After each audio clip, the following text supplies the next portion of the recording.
a look at the person next to you and say, God loves you and I love you too. Now feel the love in the sanctuary. Lift your voice and repeat after me. We come together, we come together, we come together, we come together, we come together, we come together. In the name of love, we come together, we come together, we come together, we come together, we come together, we come together. In the name of love.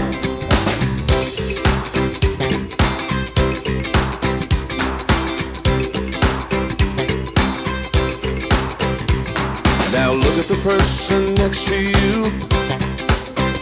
Say, I recognize the God in you. Feel the love in the sanctuary. Now lift your voice and repeat after me. Oh, we come together, we come together, we come together, we come together, we come together, we come together. In the name of love, we come together, we come together, we come together, we come together, we come together, we come together. In the name of love, from every walk of life, every walk of life, every creed and color, every creed and color, in kinship we unite, in honor of the God in each other. Take a look at the person next to you. Say, namaste, I bow to you. Feel the love in the sanctuary. Feel the love in the sanctuary. Lift your voice and repeat after me. Oh, we come together. We come together. We come together. We come together. We come together. In the name of love, we come together. We come together. We come together. We come together. We come together. We come together. In the name of love, we come together. We come together. We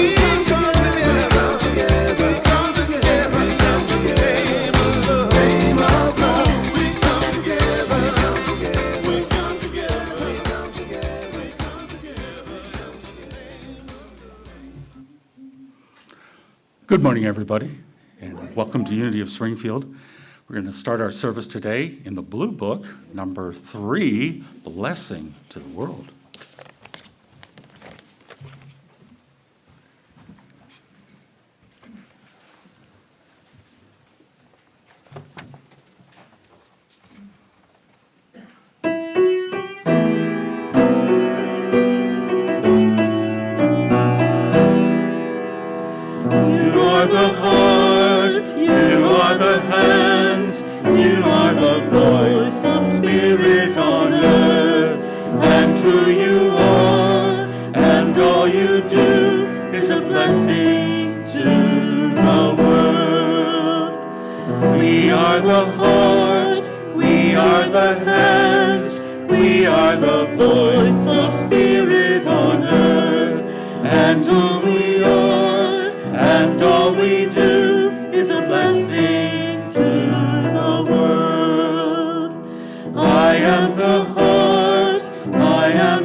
Thank you, Charnel and Alyssa. Well, as a part of our connection to the greater unity movement, we connect and hold individual ministries in prayer each week. This week we hold all the ministries in the state of New Jersey in prayer. So let us go within in prayer for a moment. We go into our hearts. We go into that place and that space and that feeling of divine love as we hold all the people in New Jersey and beyond around this world. We see this blessing of love touching all, providing all with a sense of sustenance, of blessing, and good outcomes. We especially hold in our hearts our military servicemen and women. And we are grateful and give thanks. So it is. Amen. Now I'd like to invite our platform assistant, Bill Shepard, to come up and take us through the announcements.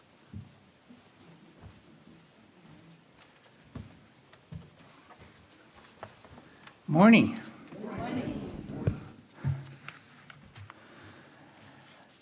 We're so glad that you are here to share this morning with us, and we extend a special welcome to those of you visiting us for the first time. On your way in today, you should have received a welcome packet. We also have a gift for you, so please see one of our greeters after today's service. Unity is a worldwide spiritual movement. We are an inclusive community and welcome all people. Today is Birthday Sunday. We invite those with March birthdays to stand, and we will sing the birthday song for you.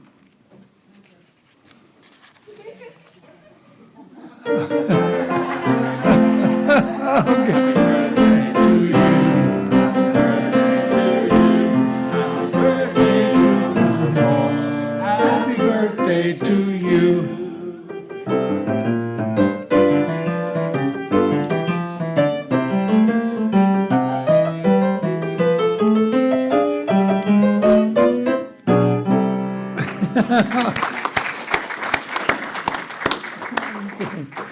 I have a few announcements to share with you this morning. Join us today after the service in Margaret Kane Hall for our monthly fellowship potluck and birthday celebration. There will be 2 opportunities to attend a 1-hour membership orientation facilitated by Reverend Alden. First one is today at 12:30 after the potluck, and on Wednesday, March 4th at 6:30 p.m. This class is required by all who wish to become voting members of Unity of Springfield. Registration is required. You can sign up in either the lobby or Margaret Kane Hall. Our Unity book sale is going on through the end of March in Margaret Kane Hall, so browse books during the fellowship today, and sales are on a love offering basis. Reiki treatments will be offered after the potluck today in the Reiki room. Use the sign-up sheet located in the foyer to ask any one of our Reiki practitioners wearing an orange lanyard to receive a free 10 to 15 minute treatment. If you are number 1 and 2 on the sign-up sheet, go to the Reiki room after the potluck to begin your treatment. Other participants, please continue to enjoy fellowship in Margaret Kane Hall until you are called by one of the practitioners. The 9 a.m. spiritual class on Sundays is currently studying the book Hell in the Hallway, Light at the Door by Ellen Davenport. Books are available at our bookstore, so pick one up, read a few chapters, and join us. Everyone is invited to join our new Mindful, Peaceful Prayer Circle on Monday from 3 o'clock to 4 p.m. We will gather in the youth room and on Zoom to take a collective breath and a deep exhale of renewal, connecting with one another in loving kindness to bring more peace to our world. Wednesday at 5:30, Karen Kelly will lead the gathering meditation via Zoom, creating a sacred space for quiet, introspective meditation. Reverend Alden is facilitating a 6-week course for Lenten, which starts on February 18th and goes through March 25th on Wednesdays from 1 to 2 p.m. The class is based on the Unity booklet, Release and Reimagine, Lent 2026. available free of charge in the bookstore. Look for details in Monday's email update. You are invited to participate in the monthly Healing Crystal Bowl meditation with Peggy Patty on Thursday, March 5th at 6 p.m. Immerse yourself in the soothing, healing vibrations as we send harmony, peace, and balance into our community and our world. A suggested love offering is $15. Reminder about the upcoming change next Sunday, March 8th. Set your clock forward 1 hour. All are welcome to join in the Flute Circle with David Tell on Thursday, March 12th at 1 o'clock, which is held in the sanctuary. And of course, beginners are encouraged to come as well. Save the date. Community building has been postponed workshop on Saturday, March 21st. We have special services lined up for Easter week, starting with Palm Sunday on March 29th, a spiritual communion service on Wednesday, April 1st at 6:30. Good Friday meditation service, April 3rd at noon, and Easter Sunday celebration for the whole family on April 5th. Emails are sent out weekly that have information on current happenings and how to join in events. To sign up for our emails, ask a greeter for a yellow card to fill out or visit our website to subscribe. Also, check out our website for up-to-date information at unityofspringfield.org. We would like to give special thanks to Unity's financial team, led by Board Treasurer Ron Haverdick. We appreciate how you apply Unity prosperity principles through sound financial planning, investments, and decision-making.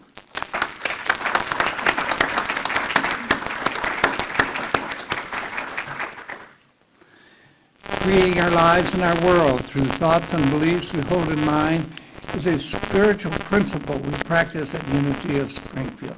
And we also know this truth together: there is only one presence and one power in the universe and in my life, God, the source of all good. Our vision statement: a world powerfully transformed through the growing movement of shared spiritual awakening.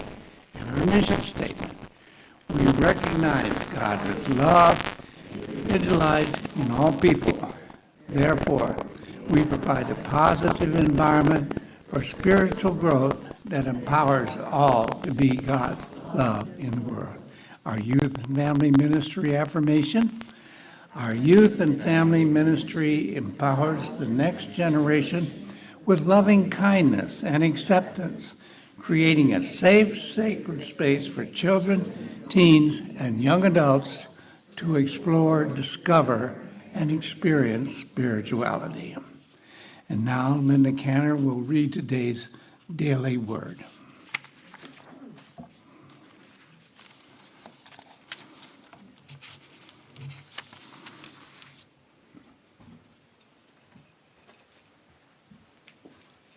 Good morning.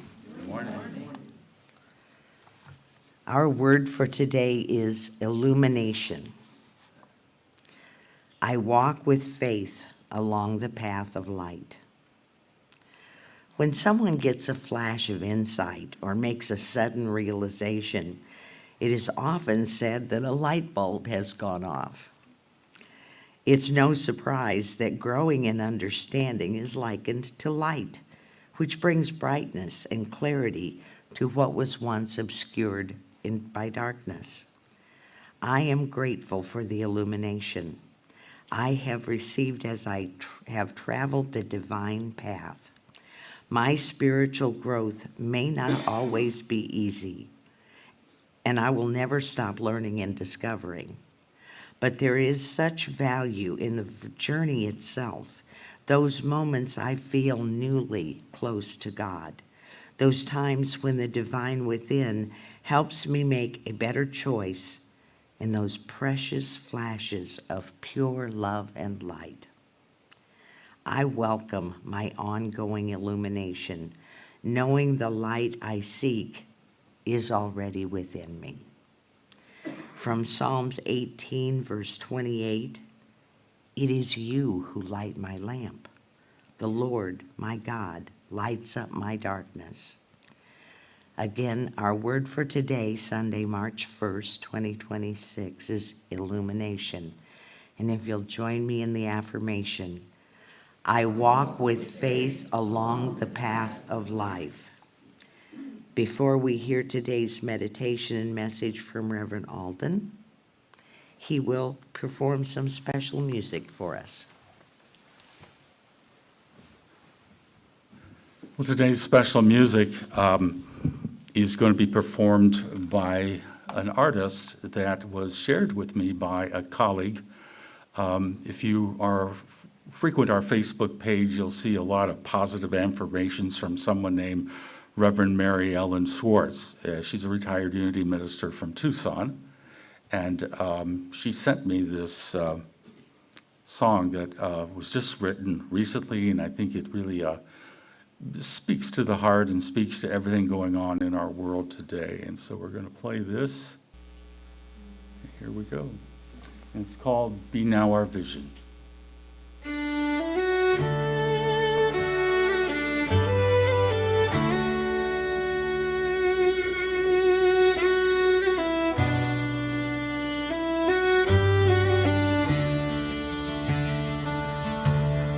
Be now our vision, oh love that makes whole,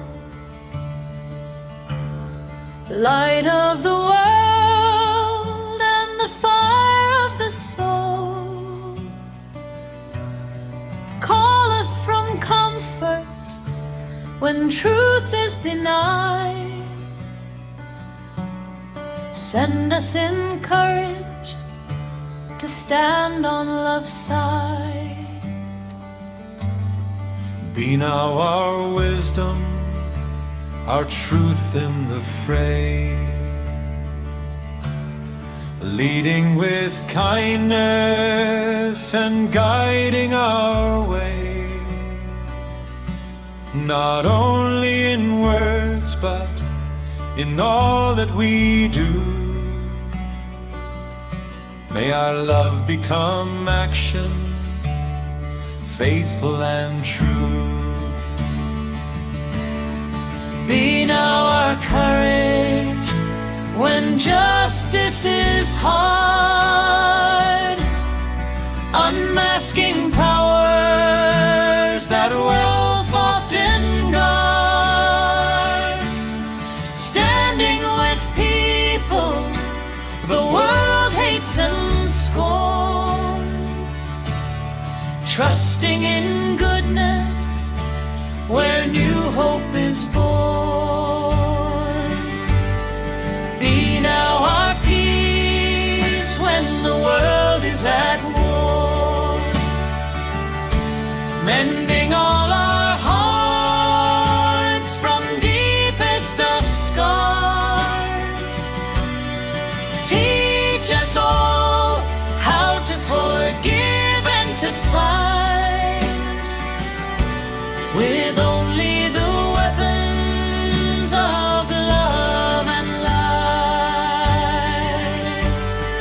Be now our kingdom, alive here and now, shown in the way that we live what we vow, not found in temples of power and fear, but rising whenever love's light shines here.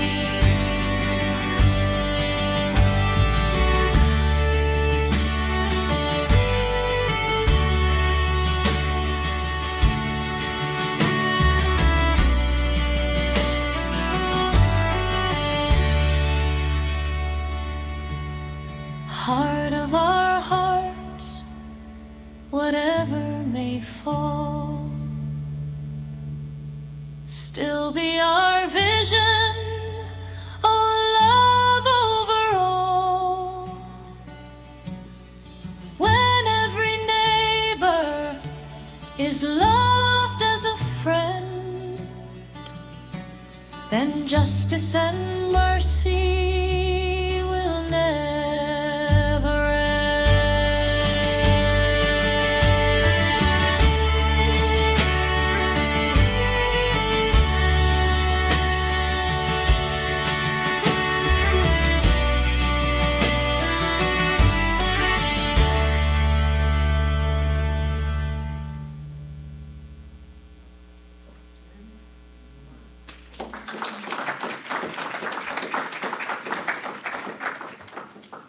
Yeah.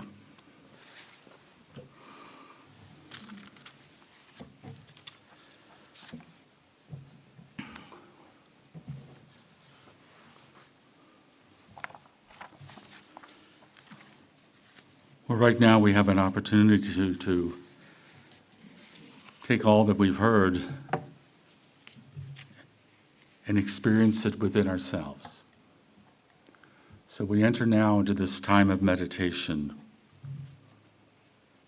with anticipation, with openness, and a willingness to be in the flow of divine love. So let us close our eyes and feel ourselves relaxing in our seats or wherever we're experiencing this time of meditation right now. We relax, we let go,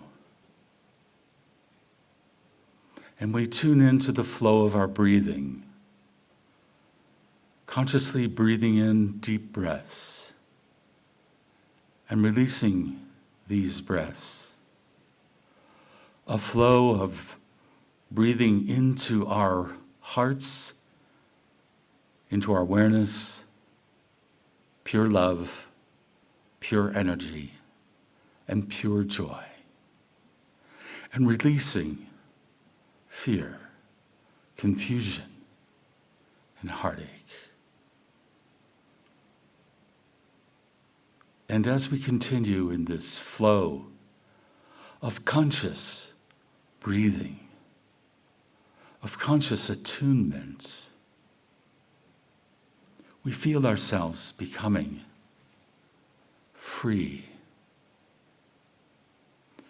Free of all those thoughts and emotions and beliefs that do not serve our good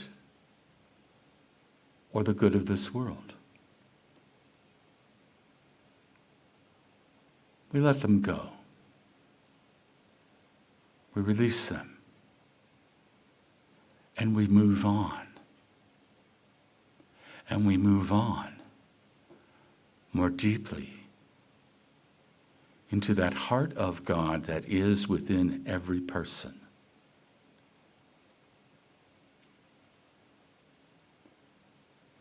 And it doesn't matter what we call God. There are many names. But it is the experience of the one and only source of the universe. It is something that we feel and that we sense that seems even more real than everything else in our lives. But the minute we try to label it or describe it, we run out of words. The presence and power of Spirit, of God, of our higher power is beyond every word we can think of. But we know it when we feel it. And what we feel is a sense of all rightness. What we feel is a calmness and a surety. No matter what's going on right here in this part of the world or elsewhere. When we feel connected to this flow of energy and life and spirit, we feel empowered in a way that says to us, to our goals, to our objectives in life, yes, this is possible. This is unfolding. This is in the process of materializing in our lives. This good.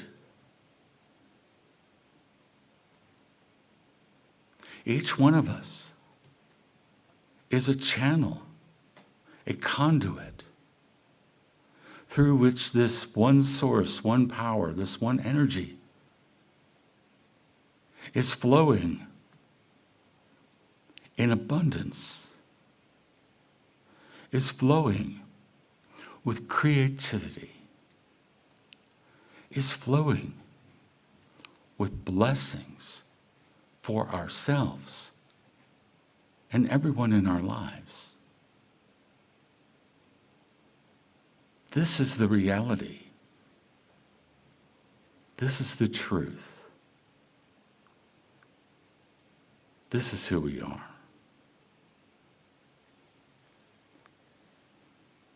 And so let us, for the next couple of minutes, just sit quietly,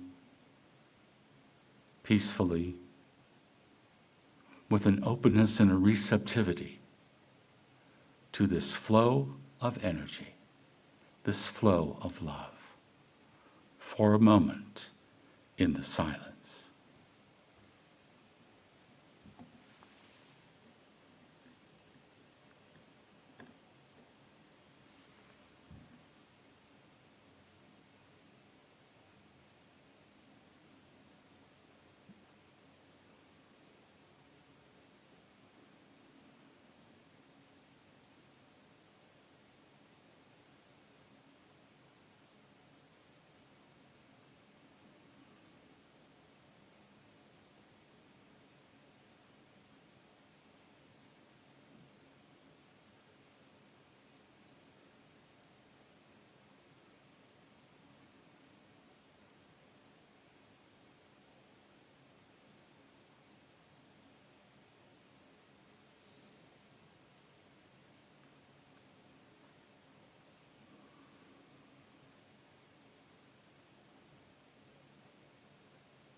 And we now emerge from this time of meditation,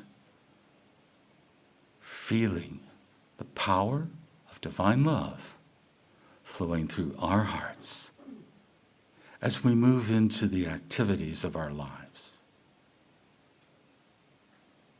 It is this application, this program, this experience that guides us every step of the way in our journey forward.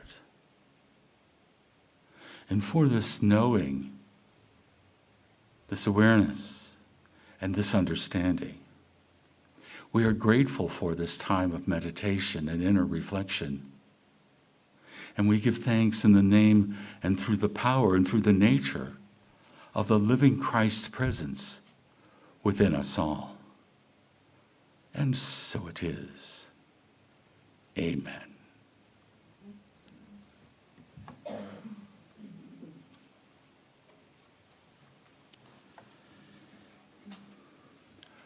Before I get into my talk, I need to mention there's one more announcement.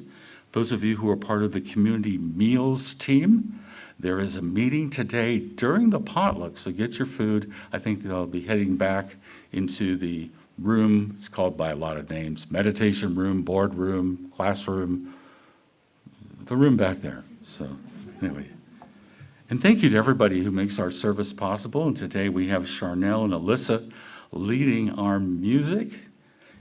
There they are right together. Thank you. And also to Bill and Linda, who were on our platform today, to Shelley and Danny back in the tech booth, to Ruth and Carol, who are greeters today, Chris Farashon, our administrative director in Cincinnati. Welcome to everybody on YouTube and Facebook today. Before I get into my talk, I want to share a little bit about something that's available to all of us. And if we missed coming to the open mic that was about a week or so ago, it was on a Saturday night, I got to tell you, that was one heck of an experience in here. We had about, I counted almost 40 people who came, who were both participants in sharing their music, as well as those who attended.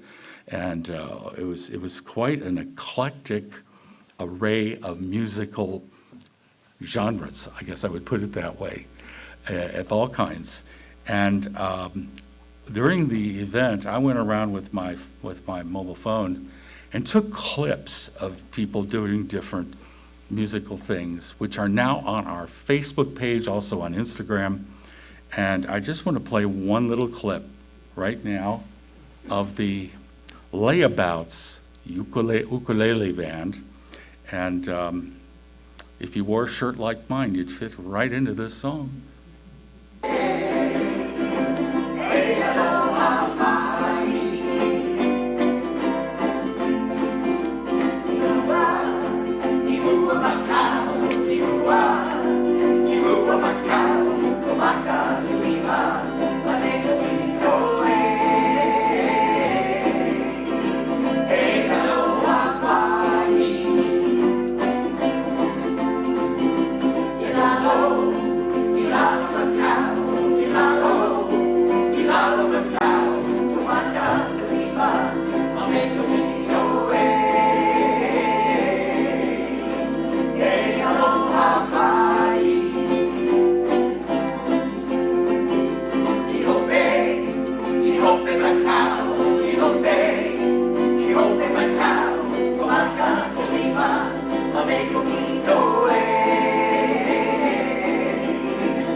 So if you go to our Facebook page, or if you're more on Instagram, there are 18 of these clips of everybody who participated, except for my song, because I couldn't take a video of myself. So but that's okay. That's okay.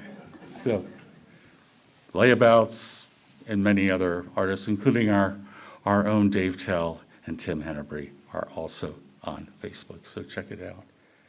And so we move on into the fourth week of this series called Wisdom of Women from the Bible. Now, last Sunday, we looked at Deborah, and Deborah, a very powerful, a very strong leader person who represents the judgment of spiritual discrimination, which is a quality that all leaders ideally possess. Politicians, military, if you're the CEO of a company, if you're the parent of your own corporation with your kids, you definitely have learned this quality of being very Deborah-like. It's a quality that is within us. We all have that capability to be inspired, to be sure of ourselves, and to face tough issues square on, which is what Deborah did. in the story, in the Bible, book of Judges. But today, we're going to shift from Deborah to a very different role model. Not so much Xena, warrior princess, but to somebody a little softer, a little quieter, someone who exhibited spiritual strength with grace, with love, with devotion.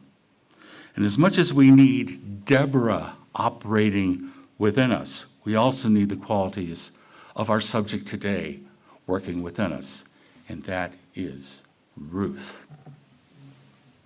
Ruth.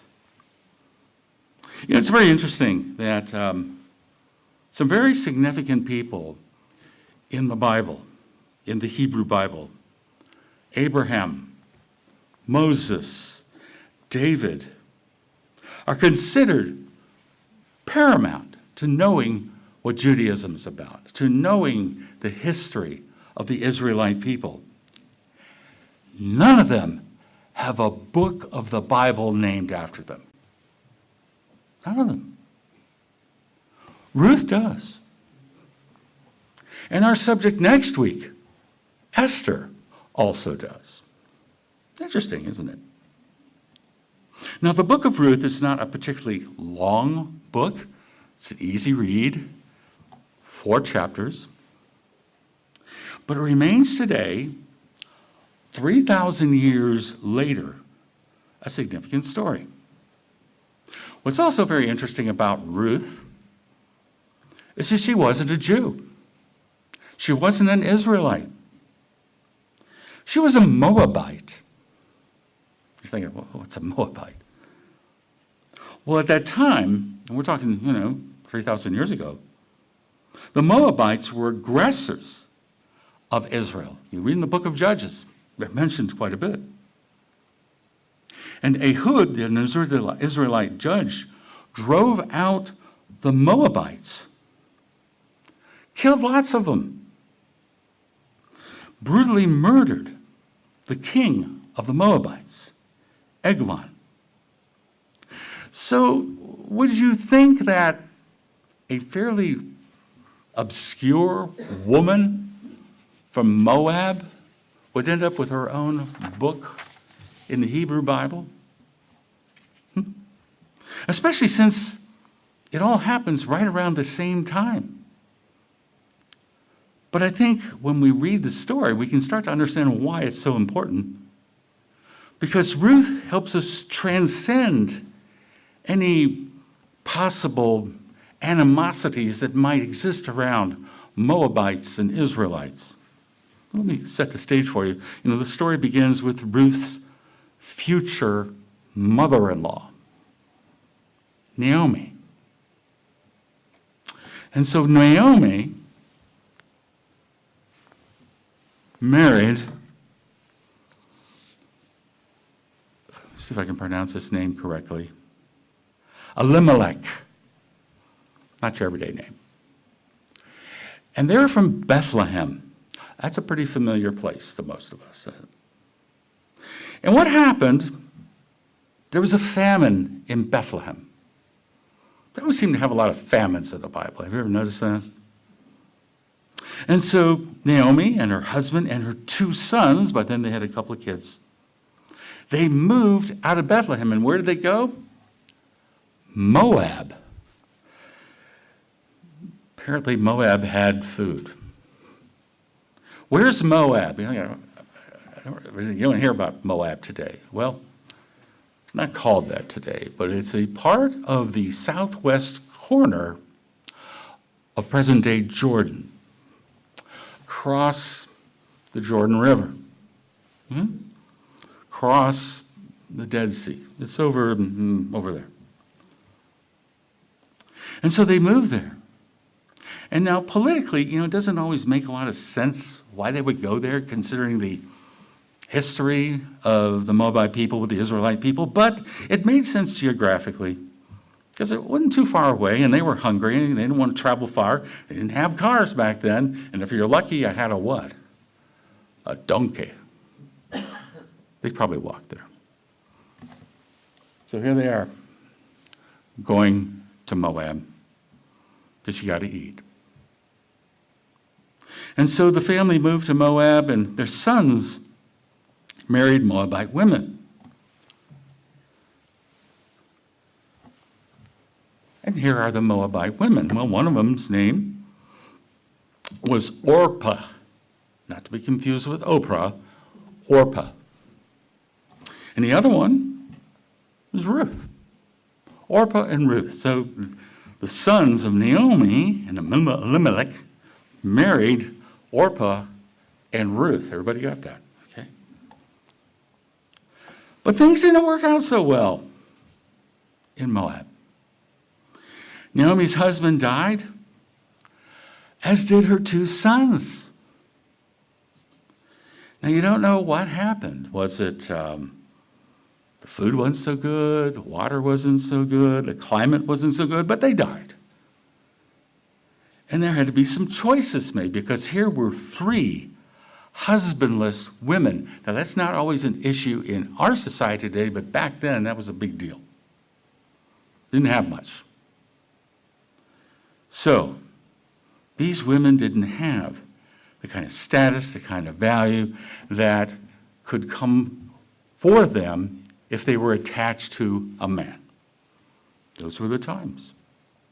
Thankfully, times have changed. But what happened is that the famine in Judah, where they came from, in Bethlehem, eased off, and Naomi decided she was going to go back. And she was going to go back with her daughters-in-law. But on the way, Naomi said to them, as they're walking, in that direction, okay? She says to them, go back to Moab. That's your home. Go back to your mother. Not me, I'm your mother-in-law. Go back to them. And they both said, no, we will return with you to your people. And again, Naomi pleaded with them to return. And so we read, but Naomi replied, why should you go on with me? Can I still give birth to other sons who would grow up to be your husbands? That's interesting. No, my daughters, return to your parents' home, for I am too old to marry again. And even if it were possible and I were to get married tonight and bear sons, then what? Would you wait for them to grow up and refuse to marry someone else? No, of course not. My daughters, things are far more bitter for me than for you, because the Lord himself has raised his fist against me. Well, she's got some issues to work through, doesn't she? And then they wept together, and Orpah kissed her mother-in-law goodbye, and Ruth clung to Naomi. Look, Naomi said to her, your sister-in-law has gone back to her people and to her gods. You should do the same. But Ruth replied, don't ask me to leave you and turn back. Wherever you go, I will go. Wherever you live, I will live. Your people will be my people, and your God will be my God. Wherever you die, I will die, and there I will be buried. May the Lord punish me severely if I allow anything but death to separate us. That's serious. Well, when Naomi saw that Ruth was determined to go with her, she said nothing more. So the 2 of them continued on their journey, and when they came to Bethlehem, the entire town was excited by their arrival. Is it really Naomi? The women asked. Well, don't call me Naomi, she responded, and instead call me Mara, for the Almighty has made life very bitter for me. Apparently, Mara means bitter. I went away full, but the Lord has brought me home empty. Why call me Naomi when the Lord has caused me to suffer, and the Almighty has sent such tragedy upon me? So Naomi returned to Moab, accompanied by her daughter-in-law Ruth, the young Moabite woman, and they arrived in Bethlehem in the late spring at the beginning of the barley harvest. We can now begin to see Ruth emerging in this scene, her unselfless devotion. Yeah. Her willing to give up and sacrifice her sense of ego, her sense of ambition, her whatever. And nothing changes in her devotion and her support of her mother-in-law. She herself is grieving the loss of her husband, but she deals with it. and turns her attention to Naomi. How many of us would be that devoted in a similar situation? I don't know. That unselfish? I don't know. Especially with a mother-in-law so embittered about her life, like Naomi. Not a fun person to be around. But Ruth's unwavering devotion is very exceptional, given this fact. So Orpah went back to Moab. Ruth and Naomi went to Judah. And they had to eat. They didn't have a man to support them, so they started gleaning in the fields. They started looking for what's left over that the harvesters didn't get. And so here's Ruth out there kind of, leaning in a field that was held by a relative of Naomi's by the name of Boaz. And Boaz notices her out there kind of collecting, kind of little leftovers. He notices her. He wonders, who is this? And the foreman tells him who it is. And so they begin talking with each other. Well, of course, Ruth at this point is worried about, I'm in this guy's field gleaning the extra stuff. And Boaz says, don't worry about it, don't worry about it. He takes a shine to her, which makes her gleaning process easier, and invites her to eat with him and gives her some decent grain, a whole bunch. And Ruth goes back to Naomi and tells her all about Boaz, and Naomi gets all excited. And she tells Ruth, get all dressed up when you go see Boaz next time. And so she does. And there's this interesting scene on the threshing room floor between Boaz and Ruth. It's not rated R or anything. You can read it. Your kids could read it. She just lays at the feet of Boaz while he's sleeping on the threshing room floor, and he wakes up and he's kind of startled to find Ruth still there. Remember, Ruth's very devoted. But he starts taking a real shine to her. He's like an older guy, but, whatever. Well, apparently there was a custom back then that the closest kin had first right of refusal of taking a bride from the family, right? So he tells her to stay there, and he gets this other cousin and convinces him to give up his right to Ruth. And, well, this is one of those nice ending stories, happy ending stories. He ends up marrying Ruth. And they have a son named Obed. And Naomi gets to sort of wet nurse this son. People actually begin to think it's her kid. So that we kind of restored her sense of self-worth. She had a lot of issues with self-worth. The most interesting thing about Obed, the son of Ruth and Boaz, is that Obed was the son of Jesse. And Jesse was the father of David, which makes Ruth a foreigner, a non-Israelite, an ancestor of Jesus, if we follow the genealogy. It's a very powerful and compelling story, well worth reading, it's not long. And it's a story that has a lot to teach us today.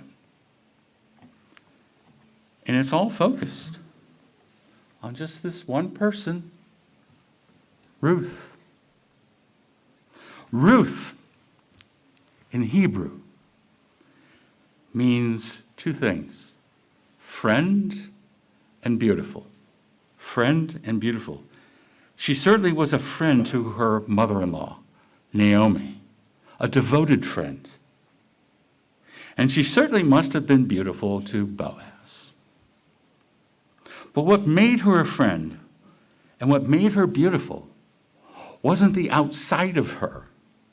It was the heart. It was the inside, the soul, the spiritual aspect of her, the divine love aspect of her, which she represents. And it was a constant thing. It was not an up and down thing like she's nice this time and not, she was constantly this way. This is who she was. And metaphysically speaking, there is within us the same capacity. Ruth lives in us, this ability to be devoted, to be loving. And she's an example of loving devotion to the divine, to spirit, and to other people, to be a channel through which love flows. And we express Ruth-like qualities in varying ways. And we have it within ourselves if we choose to be that way all the time. It's a moment-by-moment choice to live from the heart and not so much from the head.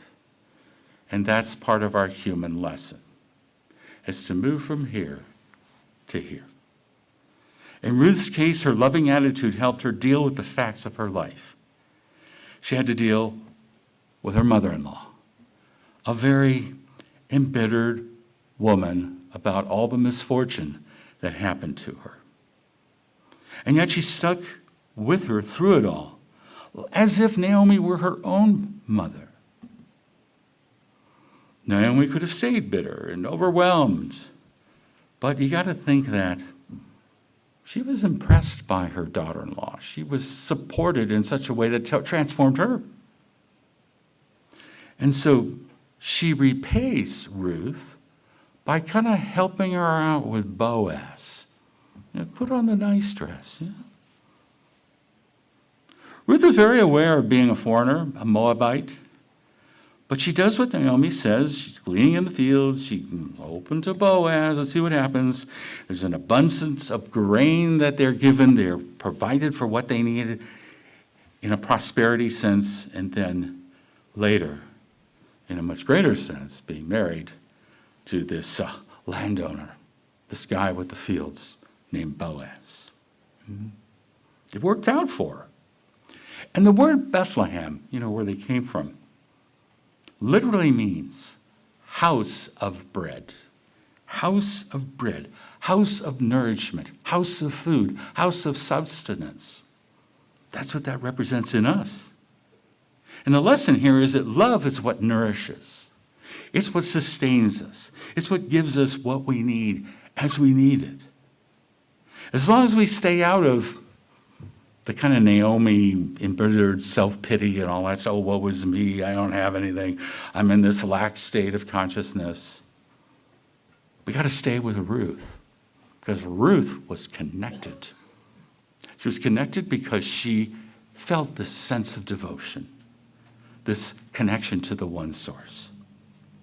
So Ruth is this shining example of unwavering love and devotion, an example for men and women for 3,000 years, an archetypal person of steadfast love, someone whose example and consciousness must have had an effect on the family tree, considering her connection. You got to think to David and then to Jesus. Her strengths were quiet, inner, selfless, egoless, willing to do what's best for all. And her story also flies in face of a custom of not marrying outside your group. What's called mixed marriages. It proves that mixed marriages are just great. They're fine. This notion of ethnic purity, of cleansing or what have you, it's a lot of BS, really. The Moabites and the Israelites were both Semitic peoples, as are Arabs and Jews, Semitic peoples.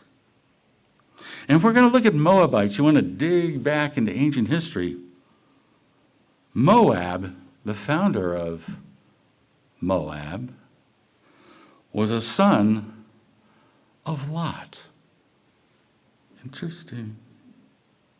And it's kind of a sad note, but such ideas seem to be popping up today, causing a lot of pain in our world. There needs to be a little more Ruth energy flowing in our world today. All right. I know you're hungry. You want to get that potluck. We're going to do it in a moment. But before we do, I want to share a Ruth and a Naomi you don't know. But I know. Yeah, here they are. You see over on the left is Naomi Victoria Kjellberg Studebaker. And over here is Ruth Ann Martin Elster and her grandson standing behind her there. These are my grandmothers. How serendipitous is that to have grandmothers named Naomi and Ruth? Now, here's the interesting thing. When I was a little kid, I grew up in this town on Lake Michigan in northern Indiana called Dune Acres. It's just a village. It's actually a gated community. It was founded in the 1920s. My grandfather, who was the Studebaker, married to Naomi here. His name was Alden Koch Studebaker. Koch was his mother's name. Means cook in German. Was the contractor that built almost all the houses in that early area of Dune Acres. Including the house he built that's still there. My cousin owns it. And my grandmother lived in it most of her life.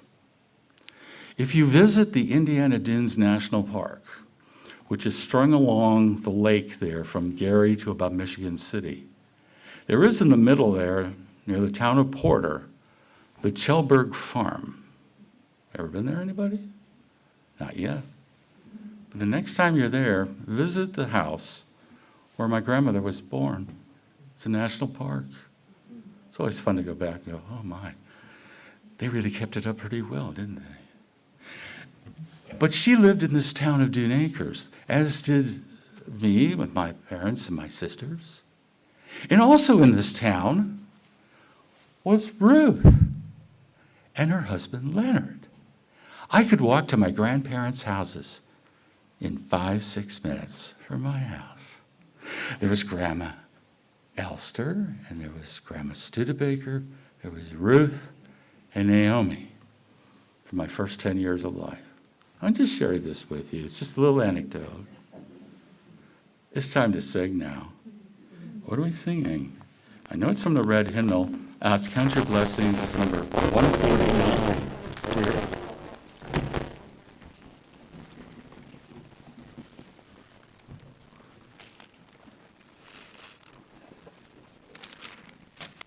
No, it's called, did I do it wrong? My Source. It's called My Source. Sorry.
Thank you, Alyssa and Charnel.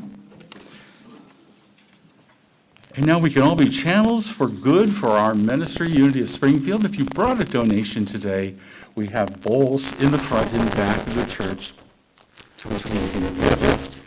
If you'd like to get electronic, that's available. Just go to our website, unityofspringfieldil.org. Find the donate tab on the front, and you can give a donation. And if you're watching right now, there should be a link coming up on your screen. You can text a gift from your phone, just 217-335-4121. Easy to do. You can also mail us a check, write it out, mail us. We're here to receive checks, 417 East Cordelia, Springfield, Illinois, 62703.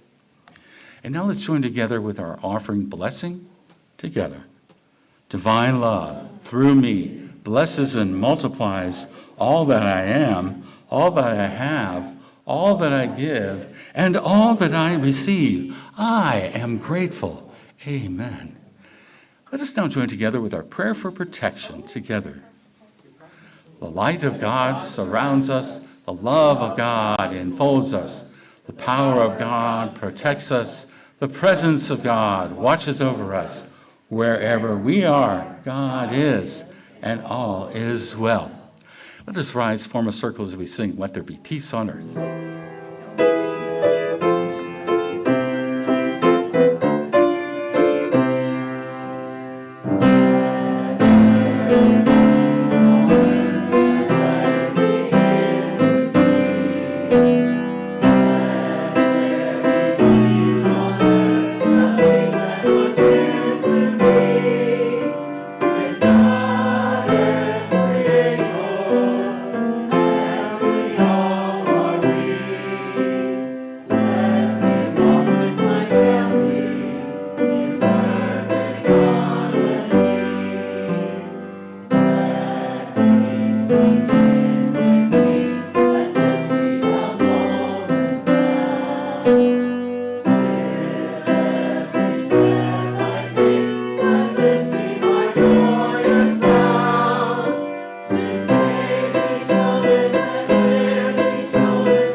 Everybody, and be the best Ruth you can be. And if you don't know how to do that, we actually have a Ruth in our church right now.